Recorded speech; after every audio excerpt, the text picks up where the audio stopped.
새로 오신 성도님께서는 잠깐 저를 만나고 가주시기를 부탁드립니다. 여름이 이제 어느덧 서서히 물러가고 있는 것 같습니다. 며칠 전부터 기온이 내려가기 시작하고요. 밤에는 열대야로 잠 못 드는 날이 많았는데 어제는 선선한 바람이 불어서 오히려 추위를 느낄 정도로 이제 기온이 내려가는 그런 여름은 지나가고 가을이 성큼 다가오는 그런 시간임을 느낍니다. 오늘 본문은 예수님께서 뿌리 깊은 유대인들의 관습을 깨고 사마리아 여자와 대화를 나누는 것으로 시작을 합니다. 당시 유대인들은 사마리아인들을 이방인으로 여겼습니다. 사실은 한민족이고 같은 핏줄인데 이방인 취급을 했었죠. 그리고 그들과 상종하지 않았습니다. 사마리아인들 역시 이러한 유대인들에게 반감을 나타내고 분노를 표출했습니다. 사마리아를 좀 설명을 드리자면 우리나라도 세 지역으로 나눌 수가 있습니다. 남부지방, 중부지방, 북부지방 이렇게 나누죠. 이스라엘도 우리 대한민국과 아주 비슷한 점이 많은데 그 중에 하나가 뭐냐면 지역을 세 개로 나눴습니다. 남쪽 지역은 여러분들이 잘 아시는 예루살렘과 베들레헴이 있는 유다 지역입니다. 그 다음에 중부지방은 오늘 예수님이 지나가시는 사마리아 지역을 중부지방이라고 하고요. 북부지방은 갈릴리와 그리고 헐몬산이 있는 바로 북쪽 지방이 갈릴리 지역입니다. 예수님께서는 남쪽 지방에서 태어나셨죠. 베들레헴에서 태어나셨는데 막상 그분이 공생애를 시작하실 때에는 갈릴리 지역에서 공생애를 보내셨습니다. 그 갈릴리 주변에서 12명의 제자도 부르셨고 대부분 3년의 공생애 중에서 3분의 1을 갈릴리 지역에서 보내셨다라고 하는 사실이에요. 예수님께서 남쪽 유다 지역에 오셨다가 다시 본인의 베이스 캠프인 갈릴리 지역 북부 쪽으로 지나가실 때에 예수님께서는 사마리아 지역으로 지나가기를 결정하셨습니다. 많은 사람들이 아마 놀랐을 것입니다. 왜냐하면 오리지널 남유다 사람이라고 한다면 사마리아를 지나가지 않거든요.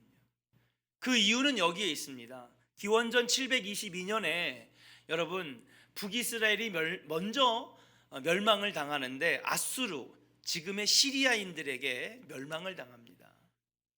근데 이 아수르는요 어떻게 했냐면 남유다가 바벨론에 포로로 끌려간 것처럼 포로로 끌려갔지만 바로 그 사마리아 지역에다가 누구를 이주시켰냐면 당시의 강대국이었던 아수르가 정복한 수많은 나라들을 강제로 이주를 시켜서 사마리아에 살게 했습니다.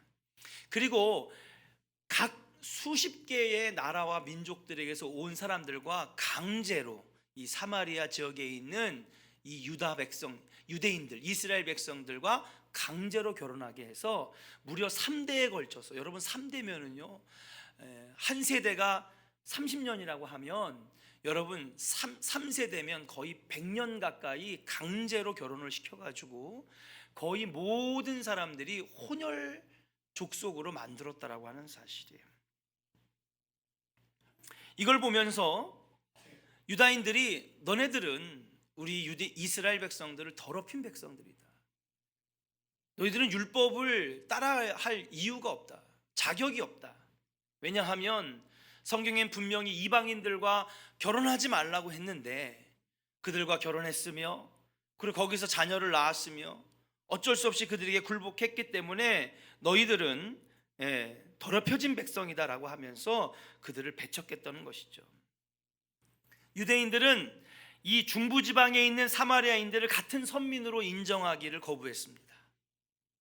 유대인들의 입장에서 볼 때는 사마리아인들은 이방인들 손에 더럽혀진 백성들, 저주받은 백성들 그렇게 봤다라고 하는 것이죠. 그래서 여러분 전통적으로 어떻게 했느냐, 이 남유다 사람들이 갈릴리 지역에 볼 일이 있으면 여러분 사마리아 지역을 통과하면 금방 가는데 어떻게 해요? 그 땅을 밟는 것도 더럽다. 그래서 여러분 일부러 멀리 돌아가고요, 배를 타고서 돌아가고요, 그렇게 갈릴리 지역으로 올라가고, 갈릴리 지역에 있는 유대인들은 또 밑으로 내려오고 사마리아를 거의 천박하게 저주받은 취급을 했다라고 하는 사실이에요. 그런 상황 속에서 예수님은 지금 어디를 통과하고 계세요? 어제 열대 아니었는데 못 주무셨나 봐. 어딜 지나가셨다고요?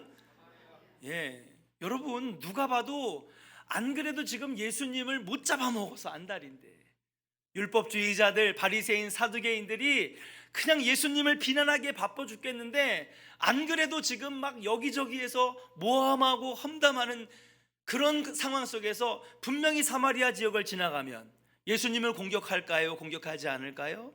또 공격하죠.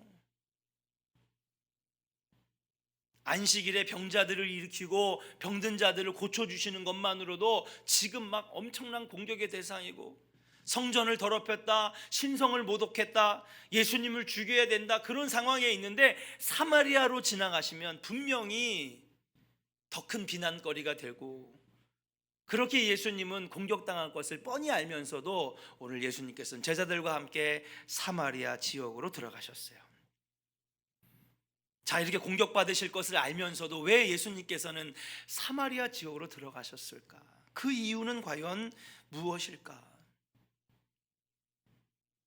예수님께서 당시 유대인의 편견과 선입견을 거부하신 것도 분명한 이유일 것입니다. 그러나 사랑하는 여러분, 더 직접적인 이유가 있어요. 그것은 무엇이냐? 사마리아인들을, 세상 사람들이 다 배척하고 손가락질하고 못났다고, 모자라다고, 부족하다고 비난하는 그들, 세상 사람들이 다 버린 그들을 예수님은 버리시지 않으시려고 했다라고 하는 사실이, 그들을요 목자 잃고 방황하는 잃어버린 양들로 보셨다라고 하는 사실인 줄로 믿습니다. 우리가 믿는 예수님은 그런 분이에요. 우리가 믿는 하나님은 바로 그런 하나님인 줄로 믿습니다. 세상 사람들이 나를 다 몰라줘도, 세상 사람들이 심지어는 나를 비난하고 손가락질하고 나를 모욕하여도 우리 예수님은 그런 우리들도 품어주시고, 그 영혼을 안타깝게 보시면서 찾고자 하시는 분이 바로 예수님이라고 하시는 분. 예수님은요 오리지널 유다 백성입니다. 남유다 사람입니다. 그 예수님은 다윗의 자손. 여러분, 다윗이 어디 지파입니까? 유다 지파거든요. 가장 존경받고 가장 힘이 있는 12지파 중에서도 가장 존경받는 힘이 있는 이 지파에서 태어난 예수님, 분명히 공격받으실 걸 알면서도 사마리아 지역을 들어가신 이유는 뭐냐? 그들을 안타깝게 여기시고, 손가락질 받는 그들을 안타깝게 여기시고, 그들에게 구원의 길을 열어주시고자, 나는 유다 백성들만을 위해 온 백성이 아니라 바로 온 인류, 상처받은 사람, 배고프고 목마른 사람들을 내가 품어주고자 내가 이 땅에 왔노라. 그렇게 예수님은 사마리아를 지나가심으로 우리에게 메시지를 던져주시고 계시는 줄로 믿습니다. 요한복음 10장 14절부터 16절의 말씀에 보면 그것이 더 분명해집니다. 우리 한번 스크린을 보면서 같이 한번 읽어보겠습니다. 말씀 같이 한번 읽어보겠습니다. 시작. 예수께서 대답하여 이르시되,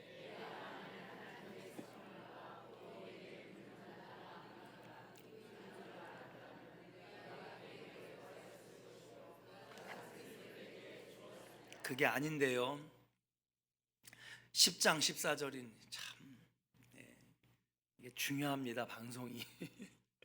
요한복음 10장 14절 다시 읽어보겠습니다. 시작. 나는 선한 목자라, 양도 나를 아는 것이 아버지께서 나를 아시고 내가 아버지를 아는 것 같으니 나는 양을 위하여 목숨을 버리노라. 지금 뭐라고 말씀하시는 거예요? 나는 양을 위하여 목숨을 버리는 선한 목자라고 하는 거예요. 이어서 같이 한번 읽어보겠습니다. 같이 읽어볼까요? 시작. 또 이 우리의 들지 아니한 다른 양들이 내게 있어 내가 인도하여야 할 터이니 저희도 내 음성을 듣고 한 무리가 되어 한 목자에게 있으리라. 아멘. 할렐루야. 예수님은요, 우리의 들지 아니한 양들도 보살피기를 원하시는 목자가 되신다라고 하시는 거예요. 자, 여러분에게 물어보겠습니다. 여러분들은 우리의 들어온 양입니까? 아직 우리의 들어오지 못한 양입니까? 확신하십니까? 정말입니까? 그렇죠. 믿음의 사람들, 하나님 먼저 만난 사람들, 여러분들은 지금 신앙의 울타리 안에, 믿음의 울타리 안에, 이 교회라고 하는 신앙의 공동체 울타리 안에 들어온 우리 안에 있는 양인 줄로 믿습니다. 그럼 우리들만 예수님 만나고 우리들만 축복받고 우리들만 은혜 속에 살다가 천국 가면 되는 것이냐? 예수님은 그건 아니라고 하시는 거예요. 우리뿐만 아니라 아직 이 믿음의 울타리로, 신앙의 우리로 들어오지 못한 저 밖에서 갈 길을 몰라 방황하는 저 사람들을 위해서도 예수님은 오셨는 줄로 믿습니다. 길 잃은 양은요, 제 발로 우리에 찾아오지 못해요. 그래서 우리는 그들을 가지고 잃은 양이라고 이야기하지 않습니까? 얼마 전에 누구죠? 엄마랑 같이 산에 올라갔다. 중학생인데 조은누리인가요? 조누리? 조은누리. 중학생인데 여러분, 산에서 이제 거의 다 내려온 다음에 이제 집이 얼마 안 남았으니까 엄마 먼저 내려가 그렇게 하고, 그 다음에 이 딸이 나는 조금 더 있다가 내려갈게 그랬는데 아무리 기다려도 딸이 오지 않는 겁니다. 엄마가 먼저 내려올 수 있었던 이유는요, 쉽게 내려올 수 있는 길이었거든요. 조금만 내려오면은 집에 도착할 수 있는, 도달할 수 있는 그런 곳이었거든요. 그런데 이 딸이 하루가 지나고 이틀이 지나고 3일이 지나도 돌아올 생각을 안 합니다. 여러분, 길을 잃어버리면요, 시간이 지날수록 우리에서 멀어질까요? 가까워질까요? 점점 멀어지는 거예요. 여러분, 군인들이 동원되고 경찰들, 온갖 공무원들이 다 수색대원이 돼서 일주일을 넘게 찾아도 발견할 수 못하는 거예요. 나중에 여러분 기적적으로 발견됐죠. 알고 봤더니 여러분, 특수로 훈련받은 산악인들도 들어가기 힘든 곳에 이 딸이 들어가 있는 거예요. 중학교 1학년. 전문가들도 전혀 예상하지 못했던 지역에 이 딸이 몸을 숨기고 거기 있더라고 하는 거예요. 세상 사람들도 마찬가지입니다. 금방 교회에 발걸음을 들일 수 있을 것 같은데, 정말 문만 한번 열면은 교회에 들어올 수 있을 것 같은데, 와서 예배드리고 주님 만날 수 있을 것 같은데, 여러분, 이 우리 안에 들어오는 게 얼마나 힘든지 몰라요. 여러분들은 복받은 백성인 줄로 믿습니다. 주님 먼저 만나 주셨잖아요. 우리 옆 사람에게 한번 축복합시다. 당신은 먼저 복을 받은 사람입니다. 믿습니까? 믿습니까? 복 받았는데, 복 받았다고 하는데 지금 눈 감고 주무시면 안 되잖아요. 여러분, 금방이라도 교회에 들어올 수 있을 것 같은데요, 금방이라도 주님 손 잡을 수 있을 것 같은데, 여러분, 교회에 한 발짝 들이는 게 그렇게 어려워요. 남편을 위해 30년을 기도했는데 그 교회에 한 발짝 들이는 게 그렇게 어렵다니까요. 왜 그래요? 길을 잃어버리면요, 우리를 못 찾는 거예요. 우리에 못 들어오는 거예요. 그럼 어떻게 하십니까? 목자가 찾으러 나가야죠. 잃은 양의 비유에서 같이 예수님 말씀하십니다. 너희 중에 어느 사람이 양 100마리가 있는데 그 중에 한 마리를 잃어버렸다. 그렇다면 99마리의 양을 들에 두고 그 한 마리의 양을 찾기 위해서 온 곳을 다 돌아다니는 것이, 그것이 목자가 아닌가. 그리고 그 잃어버린 양을 찾아서 어깨에 메고 와 이웃들과 잔치를 베푸는 것이 주인의 모습 아니겠는가. 마찬가지로 죄인 하나가 회개하면 하늘에서 기뻐하듯이 그 한 영혼을 찾는 것이 바로 예수님이 이 땅에 오신 목적이고 우리를 먼저 하나님의 자녀로 부르신 이유인 줄로 믿습니다. 한번 따라 합시다. 예수님은 잃어버린 양을 찾기 위해서 오셨습니다. 믿으십니까? 우리의 목자 되시는 예수님은요, 이미 우리 안에 들어와 있는 여러분도 만나 주셨지만은 길 잃고 방황하는 저 잃어버린 양들을 위해서도 오셨다라고 하는 사실이에요. 그렇게 말씀하신 예수님께서 생각해 보세요. 사마리아를 통과하지 아니하시고 돌아가셨다면 여러분 자신이 한 말을 지키지 않는 모습이 되는 것 아니겠습니까? 이미 예수님은 오류고 이미 예수님은 실수하신 것이고 자기의 신앙과 자기가 이 땅에 오신 예수님이 이 땅에 오신 목적을 여러분 퇴색해버리는 행동이라고 볼 수 있는 것이죠. 그러므로 사마리아를 지나가셨다라고 하는 것은 잃어버린 영을 아끼시고 지금도 정말로 그런 양들을 찾으시기를 원하시는 예수님의 마음이 보이는 장면이라고 말할 수가 있습니다.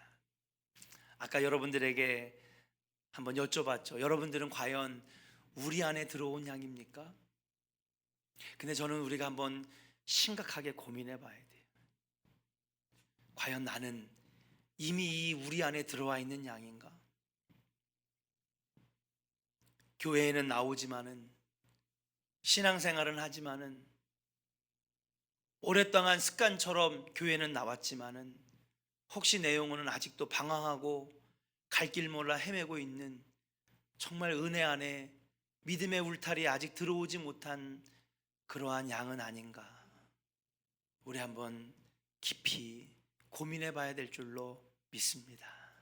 만약에 여기 앉아 계신 분들 중에 아직도 길을 잃고 방황하는 그런 영혼이 있다면 여러분 잃은 양을 찾기를 원하시는 목자 되시는 예수님을 다시 만나는 은혜가 여러분 안에 있기를 주의 이름으로 간절히 축원합니다. 이제 사마리아 지역으로 들어가셨어요.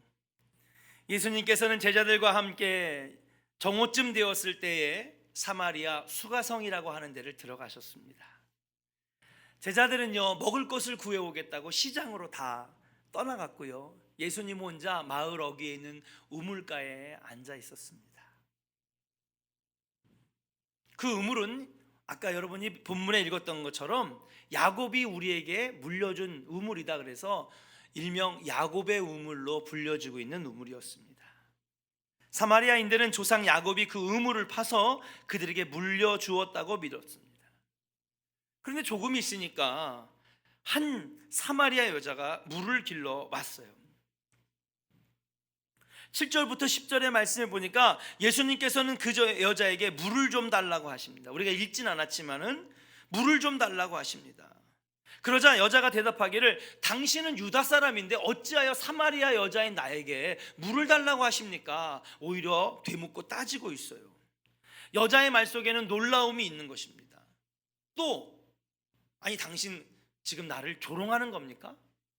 비꼬듯이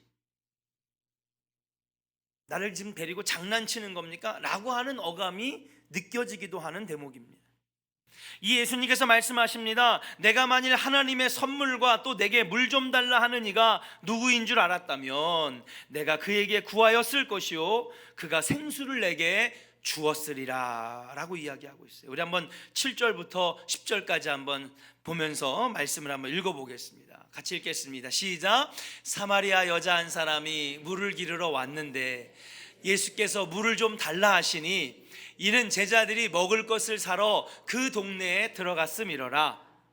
사마리아 여자가 이르되 당신은 유대인으로서 어찌하여 사마리아 여자인 나에게 물을 달라 하나이까 하니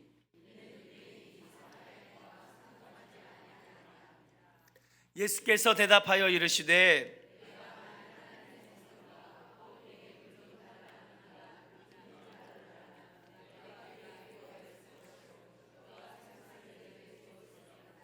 할렐루야. 여러분 이 상황을 살펴보면요 제일 먼저 물을 달라고 하신 분은 누구예요? 여러분 누구시죠? 예수님이에요. 그런데 여인이 물어봅니다. 아니 왜 당신은 유다 사람인데 나에게 물을 달라고 하십니까? 그렇게 하니까 10절에 여러분 읽은 말씀에 보니까 내가 만일 하나님의 선물을 알고 지금 내가 내게 물을 좀 달라 하느니, 이게 누구예요? 예수님 자신이잖아요. 이걸 3인칭으로 지금 이야기를 합니다. 네. 누구인 줄 알았더라면, 지금 물을 달라고 하시는 예수님이 어떤 존재인지를 알았다면 네가 오히려 나에게 구하였을 것이고 내가 사마리아 여인 너에게 생수를 주었으리라, 그렇게 이야기하고 있는 거예요. 여자에게 물을 좀 달라고 요구하셨는데 지금 오히려 뒤바뀌어 가지고 내가 너에게 생수를 주겠다라고 하는 거예요. 아까 제가 생수를 주겠다 그러니까 김생수 전사님 깜짝 놀래 가지고 일부 예배 때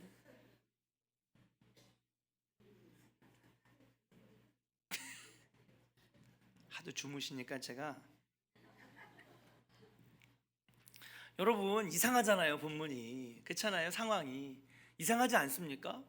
물을 달라고 했는데 오히려 누가요? 예수님께서 오히려 너에게 생수를 주겠다고 말씀하시는 거예요. 여자가 대꾸합니다. 선생님, 물기를 그릇도 없고 위 우물이 깊은데 당신이 무슨 재주로 나에게 이 물을 퍼서 준단 말입니까?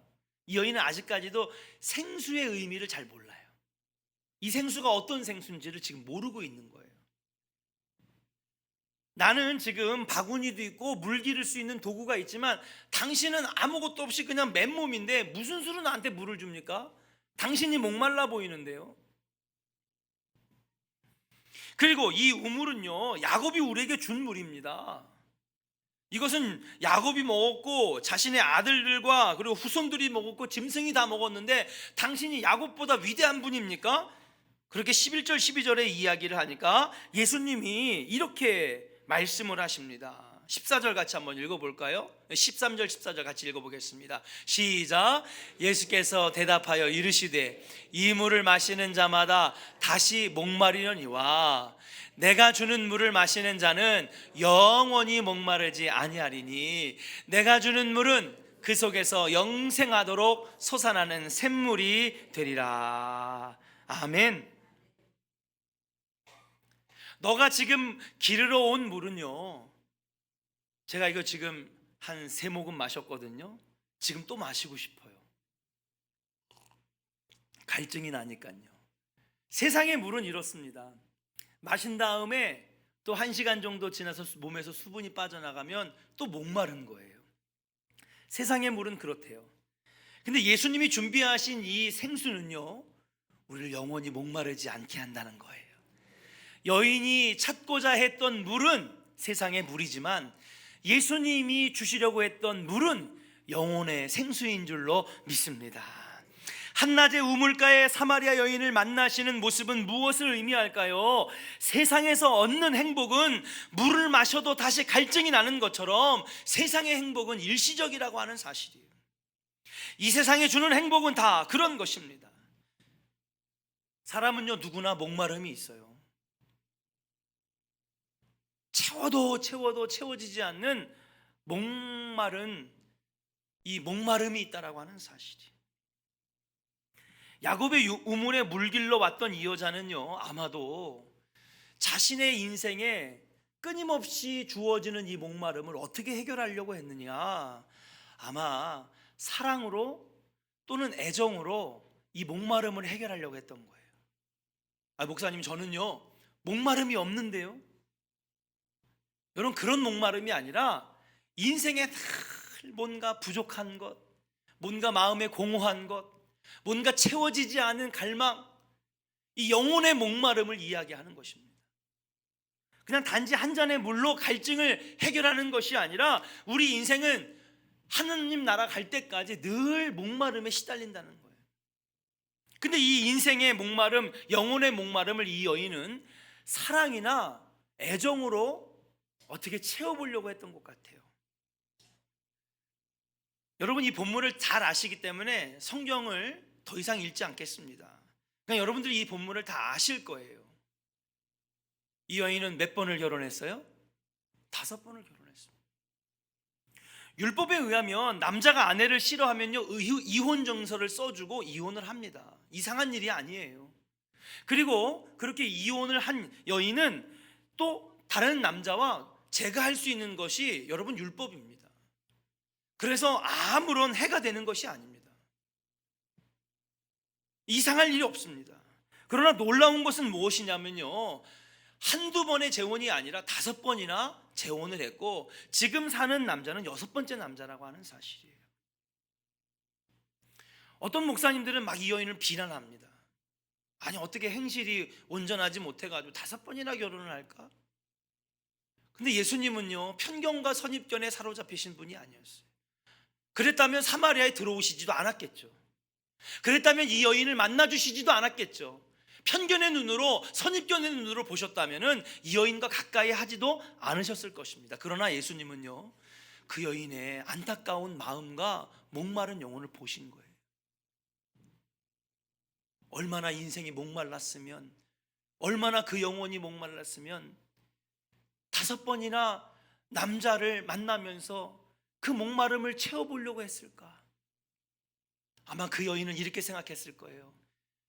이번에 만난 남자랑은 행복하겠지. 이번만큼은 이 남자가 나를 행복하게 해주겠지. 이번만큼은 정말 행복할 거야 라고 생각하면서 5번이나 결혼한 것은 아닐까요?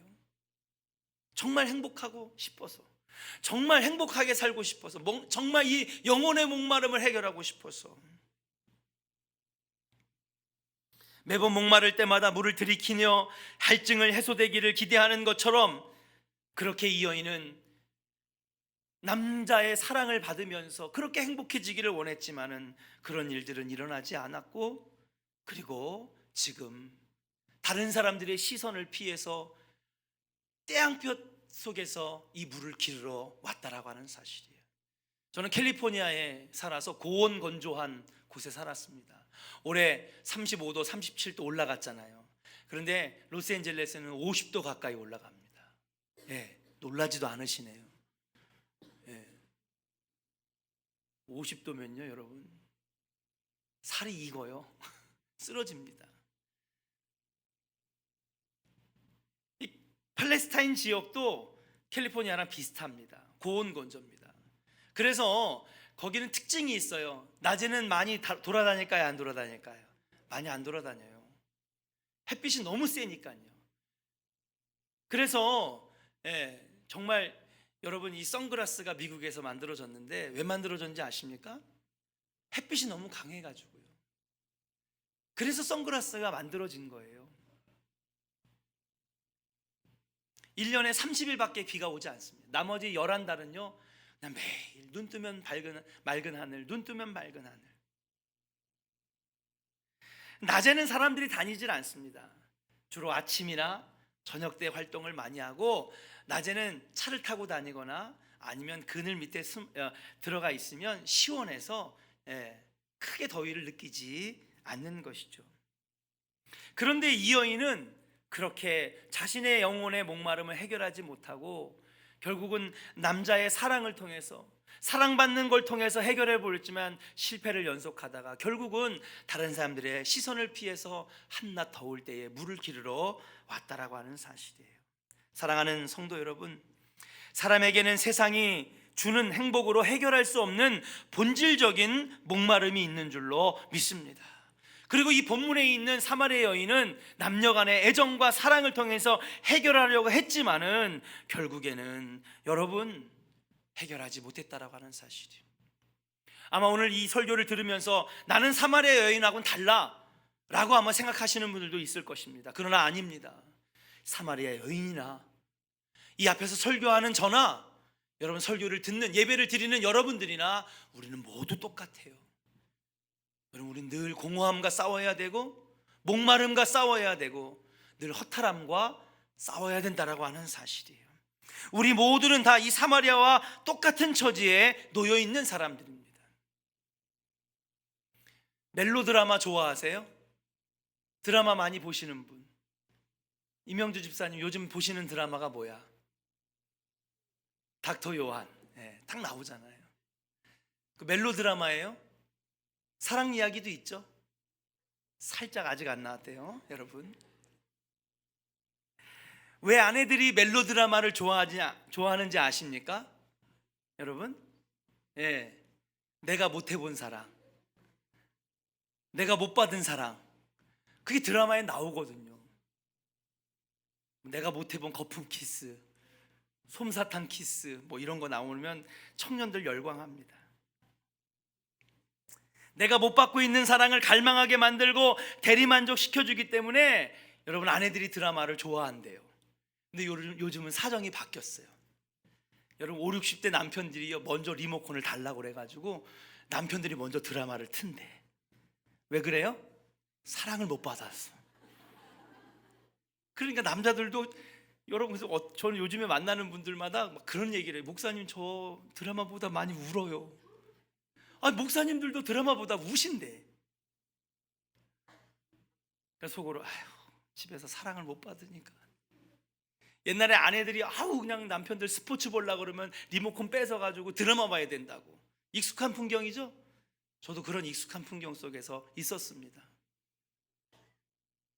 드라마 봐야 된다고. 예? 스포츠는 나중에 하이라이트로 보라고. 지금은 남편들이 더 그런데요. 왜 멜로드라마를 찾을까요? 목마름이 있는 거예요. 사랑으로 해결해 보려고 했는데, 애정으로 해결해 보려는데 안 되는 거예요. 멜로 영화를 보고 멜로드라마 보면서 대리만족 시켜주지만 여러분, 그 목마름은 채워지지 않습니다. 어떤 사람들은 마음의 공허함을 술로 해결하려고 합니다. 술은 다른 무엇으로 채울 수 없는 마음의 허전함을 일시적으로는 해결해줘요. 술은 그런 힘이 있습니다. 술을 마시면 기분이 좋아지고 근심 걱정도 사라집니다. 때로는요, 용기도 생깁니다. 친해지기 어려운데 술 한잔 마시면요, 친구야, 뭐 친구 아이가, 그러면서. 또 사랑하는 여인에게 그냥 고백하기에 부끄러우니까 술 한잔 먹고 가가지고 저랑 결혼해달라고. 그러나 그 같은 현상은 술 기운이 사람의 중추신경계를 마비시킴으로 생겨나는 것에 불과합니다. 다시 술에서 깨면 어떻게 돼요? 잠깐 잊어버렸던 공허함과 그리고 목마름은 또 찾아오는 거예요. 더 목말라요. 그러니까 아내들이 그렇게 구박을 하는데도 다음날 일 끝나자마자 5시부터 또 술잔을 기울이고, 다음날 또 목마르니까는 부인이 들어와서 저녁 좀 같이 먹자고 그래도 또 술잔을 친구들과 기울이고, 목말라서 그런 거예요. 마치 다람쥐 쳇바퀴 돌듯이 진리를 깨닫지 못하는 악순환이 계속될 수밖에 없다라고 하는 사실이에요. 현대인들은 과도한 경쟁으로 인하여 심한 스트레스를 받습니다. 오락을 찾아요. 노래방을 찾고 노래도 부르고 춤도 추고 영화도 보고. 그러다가 이제 이것 가지고는 안 되니까는 뭐예요? 도박에 손을 대고.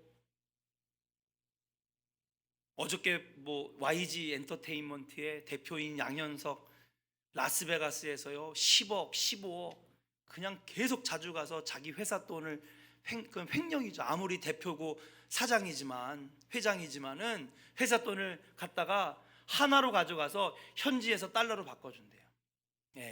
추적이 불가능한 거죠. 왜냐하면 한국에서 이 달러를 어마어마한 돈을 바꿨다라고 하는 것을 들통나면 안 되니까. 그래서 해외에서 환전을 해가지고 어떻게 빅뱅의 승리. 젊은 층들은 온라인 게임에 몰두합니다. 그러나 여러분, 이런 것들로는 영혼의 갈급함이 해결되지 못한다라고 하는 사실이에요. 노인과 바다라고 하는 소설로 유명한 어네스트 헤밍웨이는 문학가로서는 최고의 자리에 올랐습니다. 인기를 누렸습니다. 사랑도 해봤습니다. 돈도 명예도 노벨상도 탔습니다. 많은 사람들이 동경하는 사람이 되었습니다. 그런데 말년에 그는 우울증에 시달리고 마음의 공허함을 이겨내지 못하다가 자신의 유서에 딱 2줄만 남겨놓고 세상을 뜹니다. 이렇게 썼어요. 나는 전류의 흐름이 그치고 필라멘트가 끊어진 텅 빈 전구와 같이 내 인생은 너무 허무하다. 그리고 옆에 있는 엽총을 가지고 자신의 몸에다 대고 당겨서 스스로 목숨을 끊었다라고 하는 사실이에요. 세상이 추구하는 행복할 수 있지만, 행복감을 느낄 수 있지만, 그것은 오늘 마치 사마리아 여인이 물 길러 왔던 것처럼, 제가 들고 있는 이 물잔에 있는 물처럼 잠깐 마시면 해결되는 갈증이지만 그 갈증이 다시 되찾아오는 것처럼 세상이 주는 행복은 다 일시적이라고 하는 사실인 줄로 믿습니다. 자, 그렇다면 우리 영혼의 갈증을 근원적으로 해결할 수 있는 방법이 없을까요? 우리 한번 다시 13절과 14절의 말씀을 읽고 마치겠습니다. 같이 읽겠습니다. 시작. 예수께서 대답하여 이르시되 이 물을 마시는 자마다 다시 목마르려니와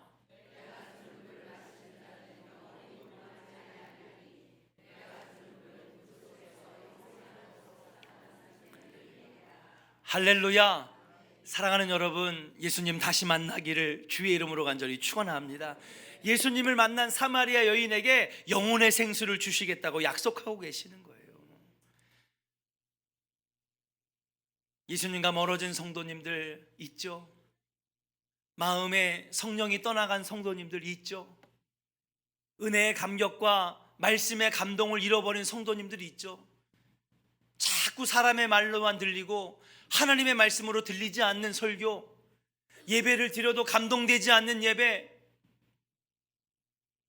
시스템 탓일까요? 목사가 언변이 부족해서일까요? 세상 사람들이 나를 성가시게 굴어서 그럴까요? 아닙니다. 내 마음에 예수님이 떠나고 성령이 떠났기 때문인 줄로 믿습니다. 예수님 다시 만나시면은 영혼의 목마름을 채워주시고 인생의 갈증을 채워주시는 놀라운 역사가 일어나게 될 줄로 믿습니다. 한번 따라 합시다. 예수님만이 우리의 목마름을 채워주십니다. 믿으시면 아멘 하시길 바랍니다. 예수님만이 정답입니다. 그 이유가 무엇일까요? 예수님을 만나면 영혼의 갈증이 해결될 수 있는 이유가 뭐냐? 인생의 근원이 되시고 인간을 창조하신 하나님을 만나게 하는 연결고리가 예수님이기 때문인 줄로 믿습니다. 여러분, 우리가 아직 죄인 되었을 때에 하나님과 원수 되었다고 그랬어요. 그래서 우리는 영원히 멸망의 백성이고 진노의 백성이라고 로마서 3장에 이야기하고 있습니다. 우리 스스로는요, 구원받을 수 없는, 자력으로는 하나님 나라 들어갈 수 없는, 어떠한 행위나 어떠한 율법으로도 하나님 나라에 들어갈 수 없는 인생이 되었습니다. 그런데 그런 인생을 바꿔주신 분이 있는데 그분이 누구예요? 예수 그리스도라고 하는 사실이에요. 그분이 우리에게 말씀하십니다. 나는 길이요 진리요 생명이니 나를 떠나서는 아버지께로 갈 자가 아무도 없느니라 라고 말씀하셨어요. 사랑하는 여러분, 인생이 공허합니까? 예배를 드려도 감격이 없나요? 말씀을 들어도 우리 인생이 달라지지 않습니까? 왜 그럴까요? 우리의 마음에 예수님이 떠나가셨기 때문에, 우리 마음에 성령님이 떠나가셨습니다. 그래서 자꾸 인간적인 생각과 인간적인 감정들로 차고 넘치니까 말씀이 들어오지 않아요. 예배에 감격이 없습니다. 사랑하는 조은의 성도 여러분, 다시 예수님 만나기를 주의 이름으로 간절히 축원합니다. 성경학교로 아이들이 예수님 다시 만났습니다. 학생부 수련회 아이들이 주님을 다시 만났습니다. 중고등부 애들이 매일마다 새벽 기도를 나오고요, 청년들이 7명 8명씩 새벽 기도를 나옵니다. 철야 기도에는 청년들이 15명 나옵니다. 이제는 우리 어른들이, 우리 성도들이 예수님 만날 차례인 줄로 믿습니다. 이렇게 여름을 끝내시렵니까? 이제 휴가 시즌이 끝난 것으로 알고 있습니다. 학생들은 학교로 돌아갔습니다. 휴가를 마치고 다시 일상으로 돌아왔습니다. 꿈만 같던 휴가를 보낼 때에 갈증이 해소되는 것 같았어요. 더위가 떠나가는 것 같았습니다. 그런데 휴가 끝나고 나니까 갈증이 또 안 찾아왔을까요?